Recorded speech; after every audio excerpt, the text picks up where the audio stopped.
Morning, John. How are you doing this morning? Morning, Lisa. I'm very well, thank you. Good. So this morning we've got John Thompson, a sales solutions expert, and I want to get under the bonnet of you today, John. It will be fairly painless. Fairly good. That's nice to know. Yeah. So JT Sales Solutions, I set up as a company 3 years ago. To really focus on the professionalization of the sales individual. So my company does consultancy, training and coaching for sales professionals. And the drive is really to bring up the commerciality of sales professionals so that they sit on an equal playing field with revenue, finance and general management within the hospitality industry. So what sort of work would you be doing day to day? So day to day, I am working with, or have worked, I've had 2 or 3 different sort of long-term projects, working with an international hostel company where I ended up being their head of sales for about 7 or 8 months. And then for the last couple of years, I've been working with a small international hotel company and working on projects to improve their measurement, targeting processes and systems within the sales team to make the team more efficient and more effective. And then on my training side, so I do that sort of 3 days a week. And the other 2 days a week, I'm either preparing or delivering training courses, everything from effective inquiry call handling, commercial selling, account management, and also some team building stuff as well. Oh, fantastic. Now, you once was employed. I was once employed. Employable. No longer. I do think that once you become self-employed, there's a different drive that you find that you didn't realise you needed and you had, that you actually quite enjoy experiencing, don't you? Which is why I think when you become self-employed, you become unemployable, because that same drive isn't required when you're employed. What made you move from being employed, were you a regional sales director? Oh yeah, I was area sales director managed estate for the Intercontinental Hotel Group.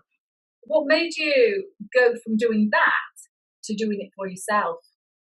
There's a combination of things. Many years ago, when I first started my career, back in the late 90s, I decided I wanted to do what I'm doing now. I wanted to train, particularly. I have a real passion and excitement, and I feel really alive when I'm training.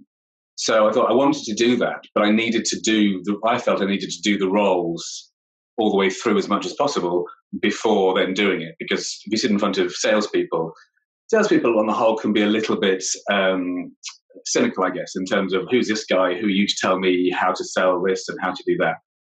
So I decided I would go off and do the different roles. So I did sales manager, assistant director of sales, cluster director of sales, regional director of sales, area sales director. The only role I haven't held is a sales director role, although I did actually do it with Generator for a time. So it was a number of different things. I've been working for the company for 4 years, but then that wonderful redundancy word came up. And there was an opportunity for me to sit there and say, actually, I don't want a job. I want to go and do my own thing and have the opportunity. So it was the stars aligned, I guess, to a certain degree 3 years ago that said it was the right time for me. I just turned 40. I was just at that time of, do you know what? If I don't do it now, I'm never going to do it. And I was fortunate enough to be in a position to be able to go off and do that. So that was the impetus for it. It gave me the safety net, the confidence to think, if it doesn't work, if I don't get any work, then at least I've got some money to tide me over for a couple of months. So now were as well, working really closely with salespeople. And in your experience, what is the biggest challenge they currently face today in their work? What do they have to overcome? Biggest challenges for salespeople, I think, at the moment is getting to understand the business behind the business, the reasons why they're doing what they're doing, from a commercial point of view, in order to then drive their strategic activity. And what I mean by that is a lot of people focus on the relationship building with customers, with getting out there and getting as many appointments as they possibly can, but are they doing it for the right reasons, and is what the business they're going out to get really what their business needs and requires, and having that really good commercial understanding of the costs of the business and the impact that certain sources of business will have. So that's the main sort of big challenge I think that salespeople face. And what's the downside to them having that challenge? So if they're not aware of what the business is behind the business, what are the consequences of that? I think the consequences are twofold. I think one, that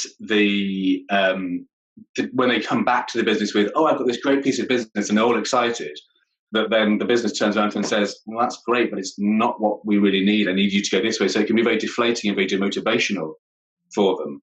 But also it then, in terms of the customers that they're working with, can become quite demotivational, because they then have to go back to the customer and say, actually, I can't do what I said I could do. I can't do what I want to do with you. So they kind of sort of lose on both sides in that point. Mm-hmm. How do you turn it around then? How are you educating, I guess, and supporting salespeople in seeing what the need of the business is behind the business?